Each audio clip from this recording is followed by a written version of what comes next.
एक बार सारा और उसका बेटा एंडी रात के समय एक बर्थडे पार्टी से लौट रहे थे। इसी बीच मौसम बिगड़ गया, बहुत तेज बारिश और तूफान शुरू हो गया। इसी बीच सड़क पर उन्हें एक पेड़ गिरा हुआ दिखाई दिया। अब उनके आगे जाने का रास्ता बंद हो गया।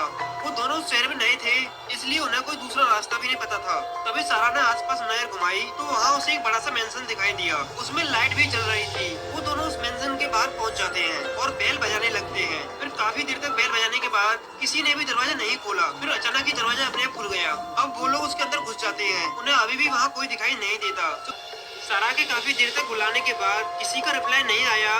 तब वो समझ गई ये मेंशन खाली है। फिर वो एंडी को लेकर ऊपर के फ्लोर पर चली जाती है। वहाँ वो एंडी को एक बेडरूम में आराम करने के लिए कहती है और खुद पानी पीने के लिए चली जाती है। वैसे तो एंडी काफी थका हुआ था, लेकिन उस कमरे में आते ही उसे बिल्कुल भी नींद नहीं आ रही थी। एंडी उस कमरे को ऑब्जर्व कर ही रहा था, तभी कमरे में रखी कबर से कोई एंडी का नाम लेकर उसे पुकारने लगा। वो आवाज सुनकर एंडी डरने लगा। इधर सारा पानी लेकर एक चेयर पर बैठ जाती है। तभी वो चेयर अपने आप हिलने लगती है। अब वो चेयर इतनी जोर से हिलने लगी कि सारा के हाथ से पानी का गिलास छूट गया और वो कुर्सी बड़ी तेजी से आगे बढ़ने लगी। सारा उससे उठने की कोशिश कर रही थी, लेकिन वो उठ ही नहीं पा रही थी। फिर वो कुर्सी अपने आप एक जगह रुक गई और सारा बहुत जोर से सामने जाकर गिर गई। सारा ने देखा उस अलमारी के अंदर एक बहुत ही भयानक आदमी खड़ा था, जिसके हाथ में एक बॉक्स था और उसमें अजीब सा कटा हुआ सिर रखा था। ये सब देखकर सारा एंडी को लेकर कॉरिडोर में भागने लगी। तभी अचानक कॉरिडोर के दो हिस्से हो गए। अब एंडी और सारा अलग अलग हिस्से पर थे। फिर देखते ही देखते सारा जिस साइड पर थी वो साइड पलट गई। अब अकेला एंडी बुरी तरह सहम गया। तभी वो सीढ़ियों से होकर नीचे उतरने लगा। अचानक ही वो सीढ़ियाँ भी अपने आप ऊपर उठने लगी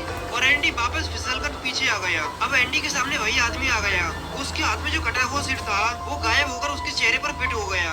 अब वो आदमी देखने में बहुत ज्यादा भयानक लगने लगा। तभी जमीन के अंदर से बहुत सारी आत्माएं बाहर आने लगी। फिर वो सब आत्माएं एंडी के आसपास घूमने लगी। फिर उन आत्माओं ने एंडी को भी मार दिया। इसके बाद एंडी और उसकी माँ सारा भी उन्हीं आत्माओं के जैसे बन